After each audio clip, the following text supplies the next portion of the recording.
السلام علیکم ورحمۃ اللہ وبرکاتہ۔ وعلیکم السلام ورحمۃ اللہ وبرکاتہ۔ رب اشرح لی صدری ویسر لی امری واحلل عقدۃ من لسانی یفقهوا قولی ربی زدنی علما اللہم فقہنا فی الدین آمین یا رب العالمین۔ تو الحمدللہ ہم لوگ اپنے تجوید کے لیسن میں مخارج الحروف سیکھ رہے ہیں، اور ہم نے جو ہے دیکھے تھے کہ مخارج جو ہیں ٹوٹل 17 ہیں، اور ان کے ادا ہونے کے مقامات 5 ہیں، جس میں سے الجوف، ہالو پلیس ہم کر چکے، الشفتین لپ سے ادا ہونے والے مخارج ہم کر چکے، الحلق بھی ہم کر چکے، اور الخیشوم یعنی نیزل ساؤنڈ والے حروف بھی ہم کر چکے ہیں۔ اب ہم الحمدللہ اللسان کر رہے ہیں، جو ٹنگ سے ادا ہونے والے، زبان سے ادا ہونے والے حروف کون کون سے ہیں وہ ہم دیکھ رہے ہیں۔ پھر اب ہم نے دیکھا تھا کہ زبان کو بھی جو ہے 5 ڈفرینٹ ایریاز میں جو ہے ڈیوائڈ کیا جاتا ہے۔ سب سے ڈیپسٹ پارٹ جو سب سے بیک سائڈ والا حصہ ہے، پھر جو ہے مڈل، اس کے بعد آتا ہے مڈل پارٹ جو درمیانہ حصہ ہے، پھر اس کے بعد جو ہے سائڈ آف دا ٹنگز ہیں جو کنارے زبان کے ہوتے ہیں، اور پھر ہیڈ آف دا ٹنگ ہے زبان کا جو ہے سامنے کا حصہ، فرنٹ حصہ، پھر ٹپ آف دا ٹنگ ہے بالکل جو زبان کا کنارہ ہے۔ ٹھیک ہے، تو اس کو ہم دیکھیں گے کہ کہاں کون سا لیٹر ادا ہوتے وقت زبان کی ٹنگ، tip of the tongue use ہوتی ہے، کہاں پر زبان کے سائڈس ٹچ ہوتے ہیں، کہاں زبان کا مڈل پارٹ اور کہاں زبان کا بیک پارٹ۔ تو اس میں سے ہم نے دیکھا تھا کہ ٹوٹل 18 لیٹرز ہیں جو زبان سے ادا ہوتے ہیں، اور اس کے 8 ڈفرینٹ آرٹیکولیشن پوائنٹس ہیں۔ کچھ لیٹرز ایسے ہیں جو سیم مخرج ہے، سیم جگہ سے ادا ہوتے ہیں، لیکن ان میں تھوڑی بہت کچھ فرق ہوتا ہے ان کی صفات کی وجہ سے۔ تو ہم نے دیکھا تھا سب سے پہلا ہے تا، زال اینڈ غو۔ ٹھیک ہے، ہم اس کو دیکھتے ہیں تھوڑا سا اور ڈیٹیل میں۔ یہ میں لاسٹ ویک بھی آپ سے کو کروا چکی ہوں، لیکن مجھے ایسا لگا کہ اس کو تھوڑا اور پریکٹس کی ضرورت ہے، تو اس لیے لیسن ریپیٹ کر رہی ہوں۔ تو ہوپ فلی آپ لوگ اس کو بہت غور سے سنیں گے اور اس کی پریکٹس کی کوشش کریں گے۔ پریکٹس ہی سب کچھ ہے، کیونکہ جو ہے اس کی ڈیفینیشن میں بتا سکتی ہوں آپ کو، سامنے لکھا ہوا بھی ہے، اردو میں بھی ہے، انگلش میں بھی ہے، لیکن کیا ہے کہ پریکٹس تو آپ نے ہی کرنی ہے، میں صرف بتا سکتی ہوں۔ تو دیکھیں، جب ثا، زال and the, the tip of the ٹنگ جو ہے، جو زبان کی جو نوک ہے، جو زبان کی نوک ہے، ٹپ آف دا ٹنگ، جب آپ کا کہاں ٹچ ہوگا کہ آگے کے جو دونوں دانت ہیں اس کے کناروں سے، آگے کے جو 2 دانت ہیں اس کے اگر آپ اپنی انگلی دانتوں سے ٹچ کریں نا، تو جو پارٹ آپ منہ میں ٹچ ہوتا ہے جو آپ کو نا، وہ دانتوں کا کنارہ اور زبان کا کنارہ۔ ٹھیک ہے، سمجھ آ گئی یہ بات کہ ٹپ آف دا ٹنگ جو ہے اوپر کے دونوں دانتوں کے کنارے سے لگے گی، اور یہ سافٹلی ادا ہوگا۔ سا زال جو ہے سافٹلی ادا ہوگا، اور وہ جو ہے تھوڑا سا ہیوی لیٹر ہے۔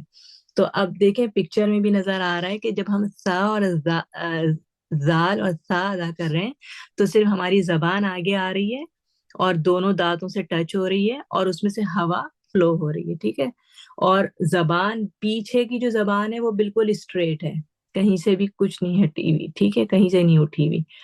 لیکن جب غو دیکھتے ہیں ہم، تو غو میں مخرج تو سیم ہے، زبان آگے کی زبان ٹچ ہو رہی ہے آگے کے 2 دانتوں کی نوک سے، کناروں سے، لیکن پیچھے سے ہم اپنی زبان کو لفٹ کر رہے ہیں، پیچھے سے زبان اٹھ رہی ہے۔ کیوں اٹھ رہی ہے؟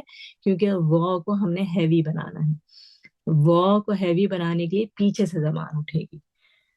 تو اب آپ لوگوں کا کام کیا ہے کہ اب آپ نے آئینے کے سامنے کھڑا ہونا ہے اور سا زال کی پریکٹس کرنا ہے کہ آگے کے یہ جو 2 دانت کے کنارے تصویر میں دیکھیں کیسے لگ رہے ہیں، یہاں پہ آپ کی زبان ٹچ ہونی ہے۔ تو جب زبان دیکھیں ٹچ ہوگی تو تھوڑی سی باہر بھی نکلے گی، ٹھیک ہے، ہلکی سا، ایک ہلکا سا کنارہ جو ہے نا دانتوں سے باہر نکل جائے گا ٹچ ہوتے ہوئے، لیکن بہت زیادہ باہر نہیں نکالنا ہے اور بالکل اندر بھی نہیں رکھنا ہے، کیونکہ اگر آپ بہت زیادہ باہر نکل جائے گا تو بھی مخرج صحیح نہیں ہے، اور اگر اندر رہے گا تو بالکل ہی صحیح نہیں ہے۔ تو ہلکا سا دیکھیں،